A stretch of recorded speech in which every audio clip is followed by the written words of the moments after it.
Despite the endorsement from President Trump and President Putin, Hungarian Prime Minister Viktor Orban lost the election to his former ally, Peter Magyar.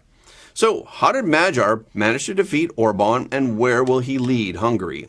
Magyar was a judge and lawyer before becoming a politician. He and his ex-wife, Judit Varga, lived in Brussels before 2019, where Varga was a policy advisor to Hungarian members of the European Parliament. In 2019, Varga was tapped as Hungary's Minister of Justice under Orban, and they moved back to Hungary. At that point, Magyar was a longtime supporter of the Prime Minister. He had a poster of Orban on his bedroom wall during his childhood, and he joined Orban's party in college. Orban's crushing defeat this time was not solely due to economic performance or his stance on the Russia-Ukraine war. The real fatal blow was the alleged long-standing systemic corruption that finally erupted from within in 2024. A notable example is the Helios scandal involving Orban's close associate and his son-in-law. By manipulating the terms of the tender, his son-in-law secured an EU-funded street lighting project worth up to 43.7 million euros. And even after the European Anti-Fraud Office presented conclusive evidence, the Hungarian judicial system closed the case, ruling that there was insufficient evidence. The lighting project that was originally set to receive EU funding was ultimately paid for out of the national budget, with taxpayers covering the cost for Orban's allies after the EU refused to approve the funding. Even more devastating was the presidential pardon scandal that erupted in February of 2024. Hungary's then president, Katalin Novak, pardoned a former official who was convicted of covering up abuse of underage boys at a state-run children's home. After a public outcry, Novak resigned, as did Varga, who had also signed the pardon in her role as justice minister. Then Varga and Magyar divorced in 2023. It was then in 2024 that Magyar burst onto the scene as an opposition leader, rising rapidly to become the leader of the center-right Tisza party.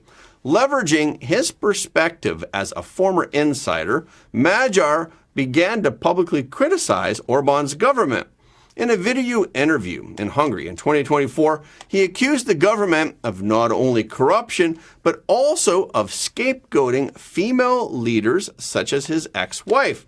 He said that he did not want to be a part of the system. In the spring of 2024, he launched a new political movement and revived the inactive Tisza party, which means the Respect and Freedom Party. With the ruling party exercising tight control of more than 90% of the mainstream media, he adopted a two-pronged strategy of digital guerrilla warfare and extensive grassroots outreach. By using smartphones and social media platforms to broadcast live around the clock, he managed to bypass the official media's censorship and smear campaigns.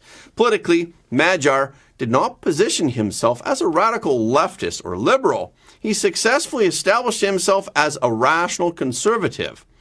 He comes from a family of prominent conservatives in Hungary. His grandfather was the well-known lawyer and TV personality Pál Eros, and his godfather, Frank Mattel, was the president of Hungary from the year 2000 to 2005. Therefore, he did not outright reject certain policies of the Orban government that have been widely praised, such as the border fence measures and the stance against illegal immigration. Magyar's slogan essentially amounts to preserving sound policies while rooting out the corrupt system.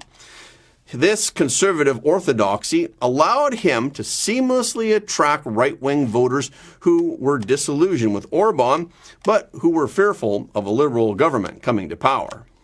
Magyar's victory will have an immediate impact on global geopolitics, with the normalization of the EU's decision-making mechanisms being the first to feel the effects. Under the long-standing rule of the Orban government, Hungary has acted as Russia's Trojan horse within the European Union, frequently exercising its veto power to block proposals that were unfavorable to Russia. Magyar had made a seeming commitment to end this controversial diplomacy before the election and to fully restore constructive cooperation with the EU. This looked like the EU would be able to speak with a more unified voice on the international stage, thereby expanding Europe's overall influence. But after the election, Magyar rejected the EU's migration pact, and he refused to release the 2,200 convicted traffickers. He said that he is reinforcing the border fence even more. His stance on illegal immigration appears to be even tougher than Orban's. He has rejected the EU's migration pact, and he said, "We will still not join the pact. We will actually reinforce the border further to protect Hungary and broader Europe." What we are going to do. And I've explained this clearly to the President of the Commission and to every European leader that Hungary has a very strong stance on illegal migration. We do not accept any pacts or allocation mechanisms, and we will maintain our border fence on the southern border, and we will mend it because there are some holes on the fence. And unlike Viktor Orban, we will not release 2,200 finally convicted human traffickers from the Hungarian prisons. We will not take illegal migrants to the Slovak border if it's in the interest of our friend in Slovakia. So we are honest, and we would like to protect Europe and Hungary from illegal migration. There are legal forms of migration which we accept, but we don't accept the illegal forms of migration. So we will find a way not to pay this fine any longer. He's also expressed a friendly attitude toward the United States. He noted that the United States is a very close partner within the NATO framework and remains an important partner for Hungary in other areas as well. Hungary must do everything to maintain good and close relations with the United States after the election. He invited U.S. Secretary of State Marco Rubio, Vice President J.D. Vance, and even President Trump to visit Hungary this October to attend events commemorating the 70th anniversary of the 1956 Hungarian Revolution. Before the election, President Trump had publicly endorsed Orban, and he pledged that the United States would assist Hungary's development through economic strength. He even dispatched Vice President Vance to Budapest to campaign for Orban. However, this external support ultimately failed to alter the outcome of the election. It was widely believed that Orban's defeat might lead to some adjustments in U.S.-Hungarian relations. Nevertheless, the current outlook suggests that the overall trajectory of the relationship may not undergo a fundamental shift. Magyar also made special mention of the special relationship between Hungary and Israel. He noted that Hungary is home to one of Europe's largest Jewish communities and has long maintained a zero-tolerance policy toward anti-Semitism, a stance that will continue. He also emphasized that Israel is an important economic partner for Hungary and that cooperation between the two countries will continue to grow in the future. But the relationship between Hungary and the CCP is bound to change. In addition to systemic corruption issues, Orban's close ties with the CCP are another reason he has come under criticism. For many years, Hungary, under Orban, has been called the CCP's most steadfast foothold in the EU and its closest ally within the bloc. It has served as a key gateway for Chinese capital entering Europe. Since Xi Jinping proposed the Belt and Road Initiative, Hungary has repeatedly expressed its support and actively participated in the initiative.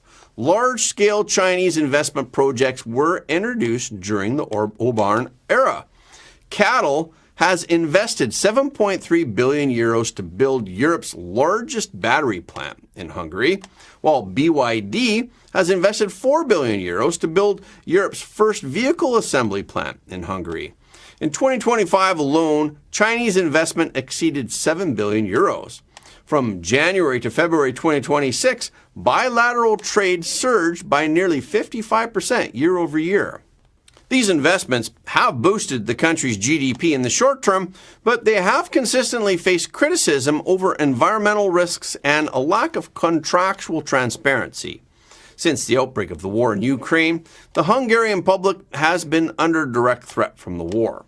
Alongside intensifying competition between the United States and Beijing, there has been a gradual shift in opinion within the country toward the view that we should not continue to stand with Russia and the CCP. And this contributed to Magyar's landslide victory in the election. Euronews reported that at his victory press conference on April 13th, Magyar announced that he would review Chinese investment in Hungary, particularly in the electric vehicle sector. However, he does not intend to take drastic measure to reverse the trade imbalance. He has proposed clear guidelines for future foreign investment. That is, it must comply with EU and Hungarian environmental regulations, with health protocols, and with labor safety standards, and it must bring tangible benefits to the Hungarian economy. He will not accept foreign companies receiving substantial Hungarian subsidies while employing only a handful of Hungarian workers and endangering the quality of the land, water, and air. He also plans to review the opaque agreements and contracts that were signed during Orbán's tenure. In other words, he welcomes high-quality investment, but he wants to weed out the bad ones, just as he does with some of Orbán's policies.